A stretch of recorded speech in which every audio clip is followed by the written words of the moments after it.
गुजरात के द्वारका में फसल बर्बाद होने पर खुदकुशी करने वाले किसान के परिवार से इसुदान गढ़वी ने मुलाकात की। गुजरात में पिछले दिनों हुई बिन मौसम बारिश से सैकड़ों किसानों की फसल बर्बाद हो गई और किसानों को करोड़ों रुपए का नुकसान हुआ है। द्वारका जिले के भानवड़ में एक ऐसे ही किसान करशन भाई ने फसल बर्बाद होने पर खुदकुशी कर ली थी। पीड़ित किसान के परिवार से आम आदमी पार्टी के गुजरात अध्यक्ष इसुदान गढ़वी ने मुलाकात की। पीड़ित किसान के लिए इसुदान गढ़वी ने गुजरात सरकार से सहायता की अपील की है। आज जे खेडूते कमोसमी वरसाद थवाथी पोताना खेतरमां जईने जोयुं, ऊपर आपने नीचे धरती जेवी हालत हती, करशनभाईए झेरी दवा आपीने जीवन टूंकाव्युं छे। एमना परिवारने आज मळवा આવ્યો છું। રૂવાટા ઊભા થઈ જાય એવી સ્થિતિ છે।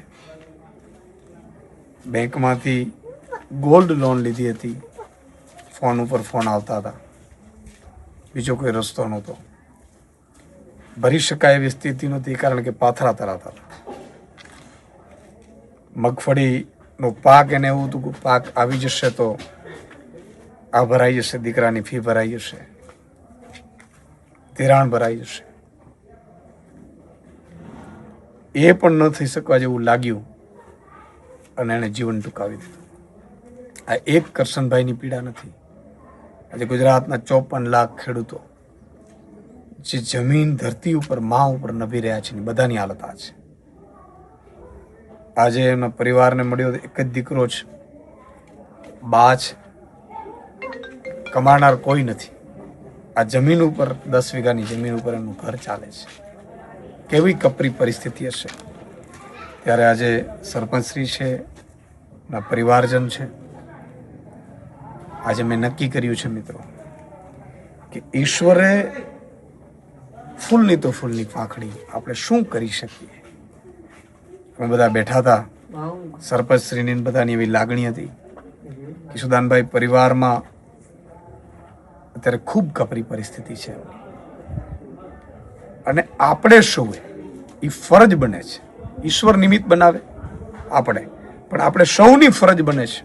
અને એટલે મેં આજે નક્કી કર્યું છે, પ્રાર્થના ફાઉન્ડેશન જે ચાલે છે અંતર્ગત એમના પરિવારને 1 લાખ રૂપિયો સહાય પેટે આપવાનું નક્કી કર્યું છે।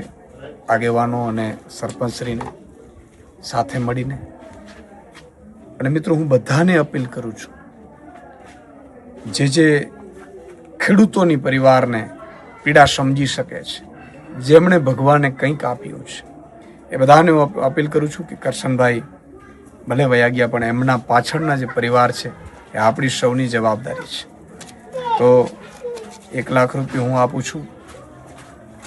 હું તો કોણ છું? સામાન્ય માણસ છું, સામાન્ય ખેડૂત છું, કરનાર તો ઈશ્વર છે। પણ સૌને પણ અપીલ કરું છું કે જેને જેની જેટલી શક્તિ હોય, ફૂલની તો ફૂલની પાંખડી, એ અમે વાત કરી છે। એકાઉન્ટ નંબર, સ્કેનર એ પણ સરપંચશ્રીને આગેવાનો છે એ મૂકશે। તો આપ સૌને પણ અપીલ છે કે એમના પરિવારને આપણે સપોર્ટ કરીએ।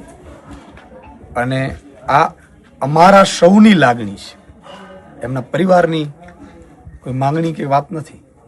સરકાર જે કરશે એ અલગ વાત છે। અને તંત્રને પણ હું વિનંતી કરું છું કે આમના પરિવારને કોઈ પણ રીતે ક્યાંય પરેશાન કરવામાં ન આવે।